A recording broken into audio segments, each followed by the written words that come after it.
নাটকটা হচ্ছে যে এরা বলে যে উপদেষ্টাদের সেফ এক্সিট খুঁজতে, এটা তো নাটক।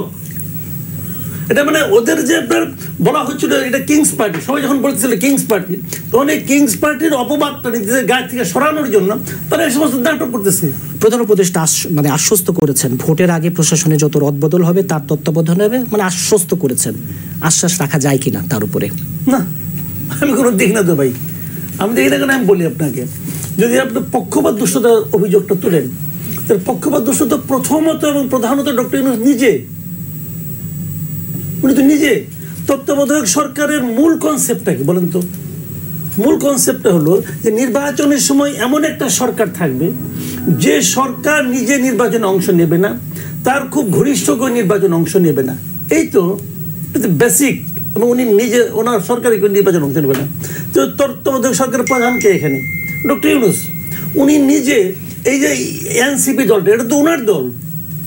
কিন্তু উনি যেটা বলেছেন, উনি বলেন নাই ইয়ে কাছে ফিনান্সিয়াল টাইমস এর কাছে পডকাস্টে যে আমি ওদেরকে বললাম তোমরা দল গঠন করো, বলে নাই উনি? বলছে তো, এটা তো ওনার দল। এবং এই দলের সঙ্গে এখন যে নাটকটা হচ্ছে যে এরা বলে যে উপদেষ্টাদের সেফ এক্সিট খুঁজতে, এটা তো নাটক। এটা মানে ওদের যে আপনার বলা হচ্ছিল এটা কিংস পার্টি, সবাই যখন বলতেছিল কিংস পার্টি, তখন এই কিংস পার্টির অপবাদটা নিজেদের গায়ে থেকে সরানোর জন্য তারা এই সমস্ত নাটক করতেছে। আর তো কিছু না, এখনো সে ভেরি মাচ গভর্নমেন্ট পার্টি। এবং এটা তো অনেক উপদেষ্টাও বলছে সরকারি দল এগুলো কয় না, অনেক অভিযোগের ক্ষেত্রে বলছে সরকারি দল কয় না। তার মানে কি ওদের দল, তারা যখন যায়, এই যে জামাতের অনেক প্রোগ্রাম হয়, বিএনপি অনেক প্রোগ্রাম হয়, ঢাকার বাইরের প্রোগ্রাম যেগুলো হয়, ওদের প্রোগ্রামের সঙ্গে যেরকম তারা প্রোটোকল পায়, এটা পায় না রে ভাই। তা আপনি আমার আর কি দিয়ে বুঝতে বলেন?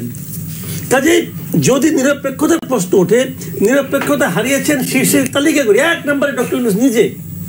এবং আজকের থেকে মনে করেন 6 মাস আগে আমি বলছি যে ডক্টর যে এই দিন উনি ইন্টারভিউটা দিয়েছেন পডকাস্টে, ওই দিনই আমি বলছি যে ডক্টর ইউনূসের তত্ত্বাবধানে কোনো নির্বাচন হইলে সেই নির্বাচনকে এই যে 15 বছর ধরে জামাত এবং বিএনপি আন্দোলন করতেছে, এই তত্ত্বাবধায়ক সরকারের অধীনে আমার নির্বাচন চাই, সেই আন্দোলনটা জিরো হবে, সেই আন্দোলনে কোনো ফল তারা পাবে না। তাহলে বোঝা যাবে তারা ওই আন্দোলনে এমনি করছিল। ভাই আমরাও তো পাবলিক, ওনারা নেতা মানুষ যা বলবেন আমরা তাই অবশ্য শুনবো, কিন্তু আমরাও কিছু বলবো।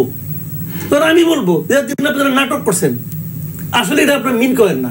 আপনারা মিন করেন যে কেমন করে জিতা যায়। এখন জয়প্রদের হিসাব করতেছেন, জামাতে কয়ে জিতবো, বিএনপি কয়ে জিতবো, আমরা তো হারতেছি।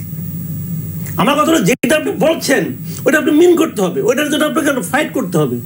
সেই ফাইটটা তো আপনি এখন করতে পারছেন না। এবং উনি বলছেন কি এটা আমি দেখবো, তার মানে কি আমি হলাম পক্ষপাত দুষ্ট, আমি দেখবো, তার মানে যা করার তাই আমি করবো। ভাই আমি ওনার কথা বিশ্বাস করি না তো, এটা আপনি বলে লাভ আছে নাকি? ভাই নির্বাচনে তো মাত্র 4 মাস বাকি, যদি আপনার তার মানে আতঙ্ক আমার বাড়তেছে, যতই দিন যাবে আতঙ্ক বাড়বে। উনাকে তো আমি বলি না, আমি বললাম তো ভাই, ওনার সত্যি কথা বলতে কি মানে ওনাকে আমরা বিশাল করে মানুষ মনে করছিলাম। মানে উনি যে কোনো মানুষ, মানে যে কোনো মানুষের যাচ্ছে তো উনি যে কোনো একজন, রাম শ্যাম যদু মধুর মতো উনি একজন, আর কিচ্ছু না। ওনার কাছ থেকে আমি এমন কিছুই পাই নাই যেটা দেখে মনে করতে পারি যে উনি অসাধারণ একজন দেশপ্রেমিক লোক।